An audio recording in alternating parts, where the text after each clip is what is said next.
Queridos amigos, é uma alegria estar com vocês aqui novamente para mais um Café com Luz. Então, o Café com Luz é uma proposta para a gente discutir os assuntos, bater um papo, não é nem discutir, um dedinho de prosa, para a gente falar sobre espiritualidade, a nossa essencialidade, à luz dos ensinamentos do Evangelho, do nosso Senhor Jesus Cristo e com a bênção do Espiritismo, de uma maneira mais informal, mais descontraída. Então, vamos tomar um café? Se você está em casa, gosta de café, quer pegar um copo d'água, não interessa, senta aqui com a gente, vamos ver se a gente consegue fazer virtualmente. E para o nosso bate-papo de agora, a gente chamou o nosso querido amigo Haroldo. Tudo bom, Haroldo? Bom dia, meu irmão. Que coisa boa estar aqui com você. E só para vocês, quem não conhece o Haroldo do Movimento Espírita, o nosso irmão, ele está, vou falar radicado, Uau. né? Radicado no Grupo Espírita Operários da Espiritualidade, o GEOD, é uma casa de trabalho espírita, de estudo, lá em Samambaia, uma cidade satélite do Distrito Federal. E o nosso irmão também, dentro do Movimento Espírita, ligado também à Federação Espírita do Distrito Federal, está no encargo, porque a gente não gosta de negócio de cargo, não, porque senão a gente fica sob a responsabilidade do Haroldo, a direção de estudos doutrinários da FEDEF. E já que nós estamos falando de estudo, o tema para o nosso cafezinho, não sei se você já provou o seu, já provei o meu aqui. Muito bom. Não é? A luz não vem ainda da gente totalmente, a gente pode contribuir. Vamos pegar a luz aqui dos ensinamentos evangélicos. Vamos falar de Evangelho, Haroldo, e um trecho muito bonito da passagem de Jesus, que é o novo mandamento. E aí, só para que a gente possa contextualizar, Jesus está, entre aspas, se despedindo, porque ele não foi embora, mas naquele período que ele ficou com os discípulos, e ele está naquele processo de dar as últimas orientações, e aí o Evangelho de João, ele vai nos chamando de filhinhos. Fala um pouco, antes da gente entrar aqui, como é que a gente vê essa relação hoje em dia ainda? Como é que era Jesus com os seus discípulos até no momento da despedida? Meu amigo, eu vejo uma das coisas que mais mexem comigo. Quando eu conheci o Evangelho, ainda católico, vindo dessa ideia, porque minha mãe era uma trabalhadora dentro da igreja, lá perto de casa. Então, me apresentaram Jesus como um príncipe, mas que praticamente coordenava o reino. Quase inacessível, distante. Aquele que ficava naquela imagem. E aquilo me deixava assim um pouco, poxa, eu não vou conseguir nunca ter um papo muito próximo, né? Tanto distante, Jesus. E pegando o estudo, lendo um pouco mais o Evangelho, a gente descobre esse caminho diferente. Jesus não está longe, está aqui do ladinho. E é interessante quando ele chama os companheiros de filhinhos. Sabe aquela relação paternal, carinhosa, que nós temos às vezes com aqueles nossos irmãos mais experientes da vida? Se vocês me permitem, eu tenho um amigo dentro do GEOD, que é um senhor, eu chamo ele de mestre. Ele não gosta, não. Mas eu tenho aproveitado esses momentos com ele. O nome dele é Seu Eliseu. Tudo o que eu posso fazer, eu faço junto com ele. Por que será? Será que é uma autoridade formal, porque ele é mais velho? Por que será que o Eliseu mexe tanto assim com ele? É, para mim, um carinhoso mestre. Mas ele me trata como se fosse um companheiro. Ele tem a idade do meu pai. Mas ele me trata como se fosse um companheiro de caminhada. Haroldo, você falando dessa sua relação com esse querido mestre, que você chamou assim, a gente podia fazer o seguinte: vamos criar uma certa semelhança. Eu sei que é difícil, até para quem está nos assistindo, porque quando se fala em religião, em culto ao cristianismo, o culto ainda está muito ligado ao místico, à aparência, à ritualística e uma falsa humildade, da gente estar tão inferior que não nos está acessível. E Jesus faz um movimento de proximidade conosco. E apesar de ser um mestre e ter autoridade e ter uma superioridade absurda, o amor estabelece uma proximidade. Será que não é assim com quem ama? Porque de repente alguém fala assim, eu não tenho nada a ver com religião. Será que não tem? Talvez não com religião formal. Você imagina só, Maurício. Jesus com os apóstolos. Seria ele, aquele sentado numa cadeira mais alta, e eles ao chão, de pernas cruzadas, ouvindo Jesus falar? Ou era aquele momento em que eles se sentavam e começavam, Pedro e João conversando algo, Filipe e Judas outra coisa, e Jesus ali observando, também conversando com alguém, e em algum momento chamava a atenção para si, para uma conversa, meus irmãos, o que vocês acham, por exemplo, do amor ao próximo?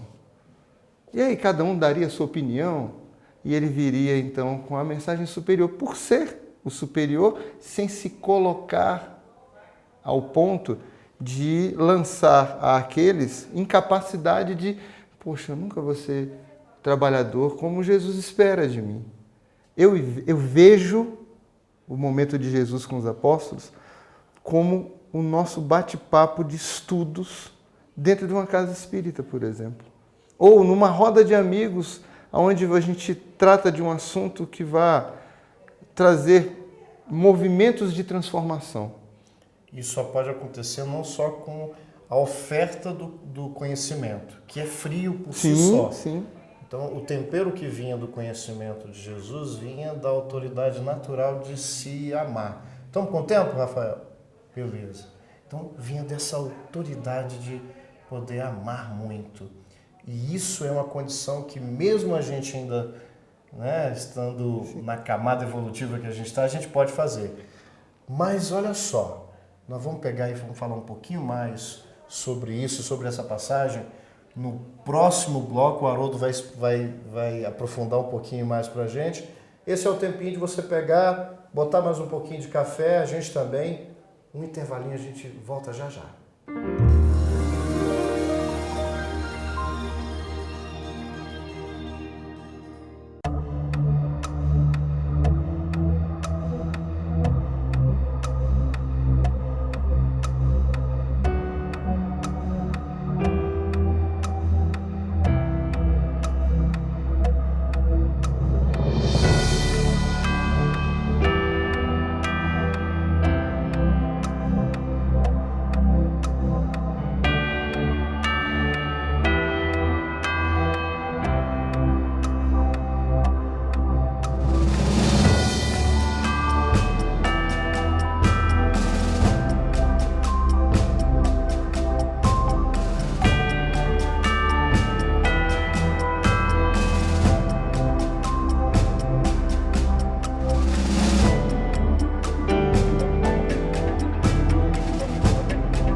Bom, gente, voltamos do nosso pequeno intervalo. Nós estamos aqui no Café com Luz com o nosso amigo Haroldo. Haroldo é Leotédio, vamos dar, Tem tanto Haroldo, É verdade. No nosso movimento também. E agora no intervalo, a gente estava conversando aqui com o Haroldo e a gente vai botar isso aqui também junto, E falando dessa proximidade com Jesus, dessa autoridade, e ele fez questão de não vir com o poder material, aquela necessidade que a gente tem de eu tenho algum conhecimento, então eu vou para uma roupa mais especial, eu vou para uma casa, um palácio, para poder mostrar minha superioridade. É uma relação de poder, de domínio. E Jesus quebra essa lógica e quebra de maneira muito gostosa. E essa talvez seja o link dessa aproximação. Fala dessa questão do culto no lar, porque diz que a casa de Simão Pedro era pequena e reuniu os 12 apóstolos, Jesus e mais a sogra. Como é que cabia gente lá, Haroldo? Eu me recordo de uma musiquinha do Cancioneiro Espírita, em que a ideia da música é a seguinte: a moça é levada ao templo de Jesus, à casa de Simão Pedro, e lá ela participa dessa reunião. E ao final, ela é levada para o quintal da casa de Pedro, respira aquele perfume que vinha do lago. Nossa. E ela falou assim: eu quero ficar, Senhor. Ele disse assim: não se preocupe, nós estaremos sempre juntos. mas lá no seu evangelho no lar. Do jeitinho que é feito aqui, você faz na sua casa. Para a gente ir caminhando para o final, então ele, nessa mesma passagem do Evangelho de João, no capítulo 13, a partir do versículo 33 até o 35, quem quiser depois dar uma olhadinha, e aí ele fala o seguinte, é um novo mandamento, vos dou, né? Que vos ameis uns aos outros, como eu vos amei, que é uma proposta que a gente precisa estar sempre vendo como é que ele amou, para aprender. É o caminho. É o caminho. E aí ele fecha da seguinte maneira, nisto todos conhecerão que sois meus discípulos, se tiverdes amor uns aos outros, outras traduções, e seremos discípulos de Jesus se nos amarmos uns aos outros. Então, o discípulo, que é o aprendiz, a palavra tem essa conotação, não é aquele apenas que estuda o Evangelho, porque de repente alguém que está nos assistindo fala, eu não faço parte da religião, né, do culto formal, mas ele faz o bem. Como é que ele pode ser também discípulo de Jesus? Quem é que é discípulo? Aborda isso para a gente aí. Haroldo. Discípulo é aquele que segue, é aquele que tem orientação e segue. Não é só o que vai à igreja. Não, de forma nenhuma. É aquele que segue, independente de onde ele esteja. Então, a vivência de vida é o que representa a presença do discípulo. O discipulado, ele não pode ser do paramento.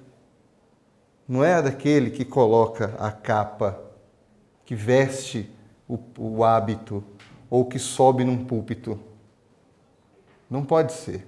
O discípulo é o que vive, é aquele que sente, é aquele que aplica em si mesmo toda aquela orientação que o mestre deixou e que ainda permanece oferecendo.